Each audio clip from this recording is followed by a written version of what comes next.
My name is Brooke, also known as the homeless girl that lived in her car with her dog. I am here to share some tips and tricks for living in your car. Please leave your message at the tone. Thanks for calling.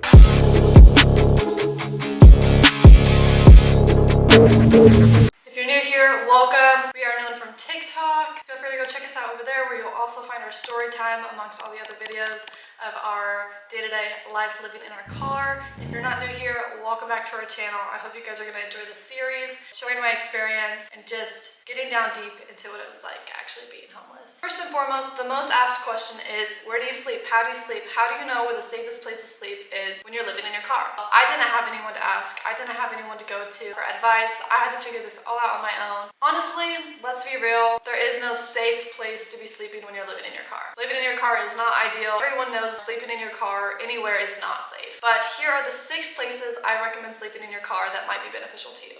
Number 1, I recommend grocery stores, anywhere where you know that there's working cameras. People will tell you to park in a Walmart parking lot. Me personally, I never parked in a Walmart parking lot just because we all know the people that migrate around Walmart areas, not really for me. I parked in an Albertsons parking lot, in a Target parking lot, Costco parking lot, anywhere that didn't have unusual activity, that didn't seem like suspicious activity. I parked anywhere where I felt comfortable, that my instinct didn't tell me otherwise. Mind you, all of these places might depend on the safety of the location itself. Personally, these places worked for me in the location that I was at, but I made sure to always stay somewhere where I knew that the cameras were working. I made sure to identify the people that were going in and out of these stores from people that were customers, from people that were going in for night shift, working freight crew, working night crew, etc. Number 2, hospitals. Hospitals, I believe you can never go wrong. They always have overnight parking, they always have overflow parking, they always have huge parking lots, and you know that the cameras are always working. I never have had a bad experience sleeping in the parking lot of a hospital.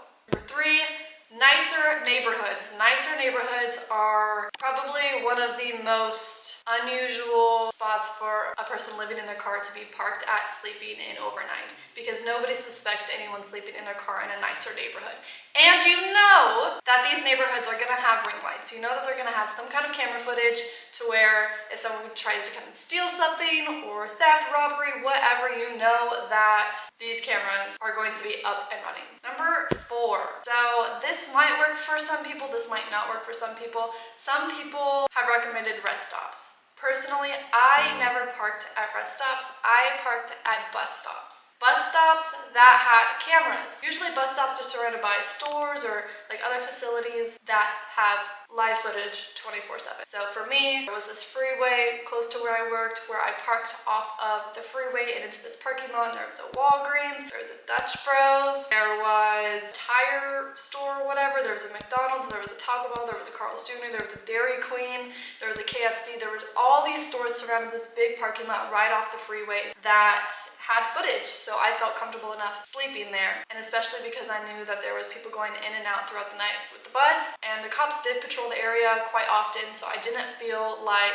it was an unsafe place to be. There wasn't a whole lot of unusual activity. There is some, crime here and there, as there would be anywhere else, but it was nothing that made me feel like I shouldn't be sleeping there. It might, like I said, follow your instincts. I never had an instinct that told me to not sleep there, so that was one of the places that I slept. I'm not quite sure about this. I haven't done a lot of research, but number 5, storage units. I had my own storage unit. I never slept in it because it was illegal. A lot of people have said they've slept in their storage units. I'm not quite sure what the policies are enforced in other states and other places, other counties and whatnot, but I know for a fact for me and my location and being in Oregon and whatnot, I was not allowed to sleep in my storage unit. This is for some of the West Coasters, maybe some of the East Coasters, but if you do live on the West or the East Coast and you have a coast near you, I suggest sleeping at scenic parking lots. There's always going to be people sleeping overnight. There's always going to be travelers. There's always going to be tourists that are always coming through and out, sleeping in their cars, in their trailers, in their